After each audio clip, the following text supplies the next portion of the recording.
If we do not do what's necessary to help people remember key parts of it and use those in their work or their life, then we're not being successful. That's Patti Shank. She's a learning designer, a researcher, and someone who spent decades thinking deeply about how we help people actually learn. And here's the uncomfortable truth. Just because you made a video doesn't mean it taught anybody anything. Videos everywhere in learning, in our classrooms, in our corporate onboarding, on YouTube, and we all kind of assume it works, right? A lot of people say, we use video because it's more engaging. Well, what does that mean, actually? In this episode, we're pulling back the curtain on what actually makes video effective for learning and what makes it fail.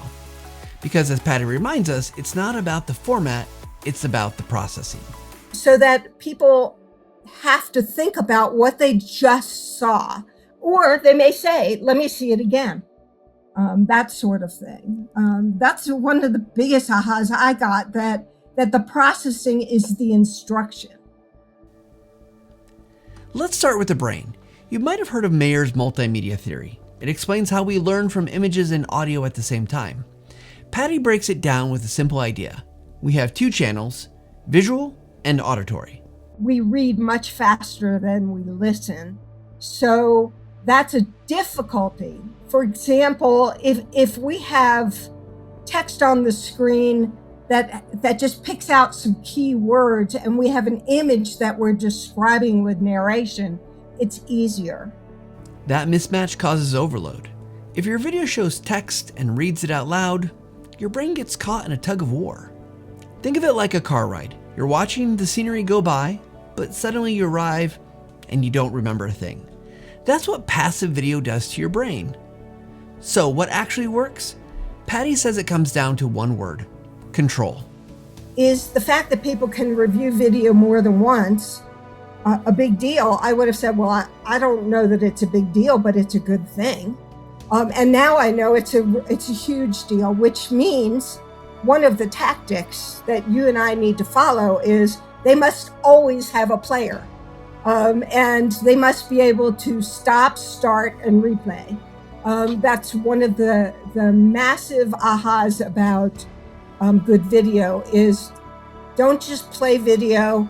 Let people decide what speed to play it at, when to stop it, when to rewind it, those sorts of things.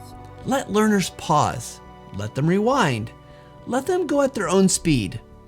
And don't try to do everything in one clip. Anything else you think that's really maybe hindering folks in learning and development from being really effective with their video creation and their video usage? Yeah, I do see those things. Probably the biggest one, the one that happens the most often, is background music. In the background behind someone talking, so you've got two audio inputs coming in that people are trying to process at the same time. It's not possible if someone's listening to narration and watching the screen, those two go together.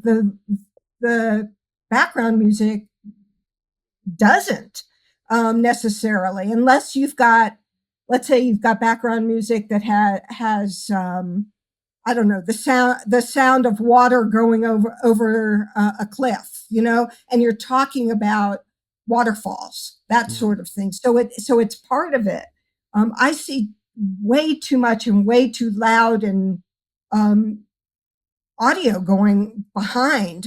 And if you're asking people to have to figure out how to focus, and you give them too much to focus on, they may focus in the wrong place. And when that happens, they're not listening, they're not hearing, they're not seeing. So yeah, maybe skip the soundtrack under your narration. Patti said something that stuck with me because it changes how we think about all instructional video. Is that we've got to design for processing. Think about that. Video isn't the learning, it's the delivery. The teaching happens when the learner does something with it. That could be a reflection, a prompt, a practice, an exercise, or even replacing a toilet. One last gem. Patti reminds us how powerful video can be because it lets people rewatch, pause, revisit, relearn, but only if we design it in that way. Now you can check out all of Patti's research series on the e-learning industry. We'll link in the show notes. And if you're rethinking how you use video in your work, good. So are we. And thanks for listening. And as always, we hope you take a little time to level up every single day.